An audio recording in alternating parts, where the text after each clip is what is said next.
अब इस पार्ट में हम देखते हैं कि जब कैट गर्ल और निंग डोंग डोंग अपना 5th टेस्ट दे रही थी तो उनका सामना मर्मेड वुमन से होता है और काफी लंबी फाइट के बाद कैट गर्ल और निंग डोंग डोंग मिलकर मर्मेड वुमन को हरा देते हैं। लेकिन यहाँ तो इन्होंने मर्मेड वुमन को हराकर अपना एग्जाम पास कर लिया था, लेकिन तांग शैंग की बॉडी के अंदर कुछ होने लगता है। तांग शैंग ने अपनी बॉडी के अंदर कुछ स्ट्रेन नोटिस किया था और उसे पता चलता है कि उसके अंदर की जियोन तियान स्ट्राइक की सेल्फ प्रोटेक्शन उसके अंदर के ब्लू सिल्वर एम्परर के ऑरा से लड़ने लगी है। उसे समझ नहीं आता कि उसके अंदर ये दो एनर्जी आपस में क्यों लड़ रही हैं और वो इसी सोच में पड़ ही रहा था कि तभी मर्मेड वुमन कैट गर्ल से बातें करने लगती है और उससे पूछती है कि तुम इसे एब्सॉर्ब क्यों नहीं कर रहे हो।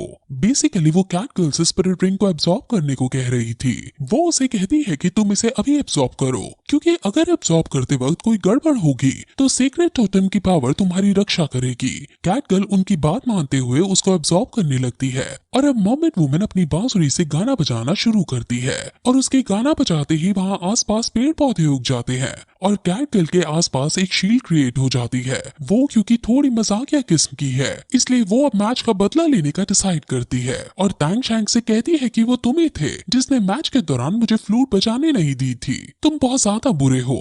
वो अपने टेलीपोर्टेशन का स्किल का यूज करते हुए तांग शैंग को अपने पास बुला लेती है और उसे कहती है कि क्या तुम मुझे चैलेंज करना चाहोगे। तांग शैंग उनको ग्रीट करता है और उनसे रिस्पेक्ट से बात करते हुए कहता है कि मैंने सुना है कि आपकी 9th स्पिरिट रिंग बहुत ज्यादा ताकतवर है। आपकी 9th spirit ring demon tiger वेल्स के झुंड को भी पीछे धकेलने में सक्षम है। वो उनको दूसरा ऑफर देता है और कहता है कि क्यों ना हम एक दूसरे पर अटैक करें ही ना, तुम मुझे अपना गाना सुनाओ और अगर मैं तुम्हारे गाने को सुन पाऊं तो तुम मुझे पास कर दो। अब जैसे ही वो ये कहता है निंग डोंग डोंग उसके पास आती है और उसे बताती है कि मिस्टर ताई ने उसे बताया है कि सभी ग्रैंड ओशन सी मास्टरों में से इस बांसुरी का अटैक सबसे ज्यादा घातक है। जब कोई इस बांसुरी को सुनता है तो वो इससे बचाव करने की सोच भी नहीं पाता, वो सीधा मारा जाता है। मर्मेड वुमन भी अब सोचती है कि भले ही मैं हार गई हूँ लेकिन मेरी सोल पावर बिल्कुल भी कम नहीं हुई है। भले ही तांग शैंग के पास गॉड ऑफ ओशन की लाइट क्यों ना हो, वो फिर भी मेरे सॉन्ग से इम्यून नहीं है। तांग शैंग अब मर्मेड वुमन के पास आता है और कहता है कि मैंने कभी किसी ग्रैंड सोल लैंड मास्टर को नहीं देखा है जो साउंड वेव को अपने अटैक की तरह यूज करता है। मैं इस एक्सपीरियंस को हमेशा याद रखूंगा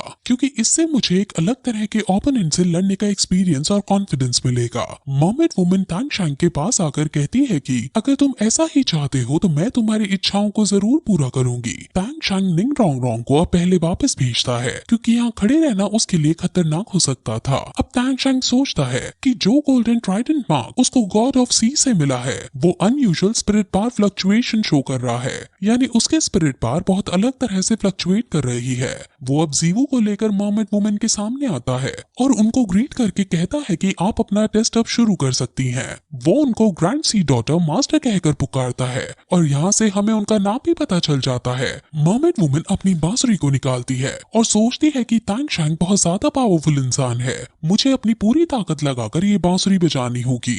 अब वो अपनी 7 सोल स्किल का यूज करते हैं। वो अपनी मार्शल सोल फॉर्म में आ जाती है और बांसुरी बजाना शुरू करती है। तांग शैंग जमीन पर बैठ जाता है और वो अपने आप को तैयार करने लगता है। मर्मेड वुमन अब अपनी 9th स्पिरिट रिंग को भी यूज करती है और उसके साथ वो बांसुरी बजाती है। मर्मेड वुमन की 9th स्पिरिट रिंग का नाम डिवाइन ट्यून ऑफ ओशन है। उनकी बांसुरी से अब अलग अलग तरह की साउंड वेव्स बाहर निकलने लगती हैं और वो बहुत शांत होकर अलग अलग स्वर निकालकर बांसुरी को परफेक्ट वे में बजा रही थी। ये सीन देखने में बहुत ज्यादा स्मूथनिंग और बहुत अच्छा था। उनकी हमें ट्रू फॉर्म भी यहाँ देखने को मिल जाती है जो बहुत ज्यादा आइकॉनिक लुक दे रही थी। उनके साथ साथ उनकी मार्शल सोल अब अलग अलग इंस्ट्रूमेंट प्ले करने लगती है और बहुत डरावनी साउंड आने लगती हैं। वहाँ हजारों संख्या में अलग अलग प्राणी मर्मेड वुमन का साथ देने के लिए अपने अपने सुर ताल मिलाकर बाजे बजा रहे थे और उनसे एक बहुत हाई फ्रीक्वेंसी की धुन उत्पन्न हो रही थी। ये सीन जितना ज्यादा स्मूथिंग था उतना ही डरावना था क्योंकि पूरा आइलैंड एक अलग तरह की एनर्जी से कवर हो गया था।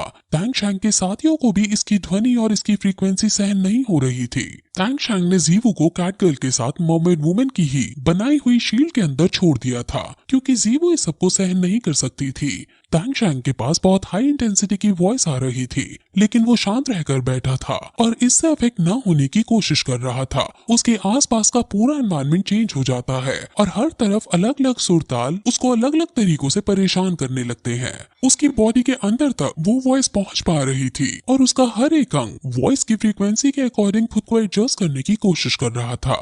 तैंग शैंग का सी गॉड का वो सिंबल भी जोरों से रिएक्ट कर रहा था और वो तैंग शैंग को प्रोटेक्ट करने की कोशिश कर रहा था। और फिर इसके बाद ये एपिसोड यही खत्म हो जाता है।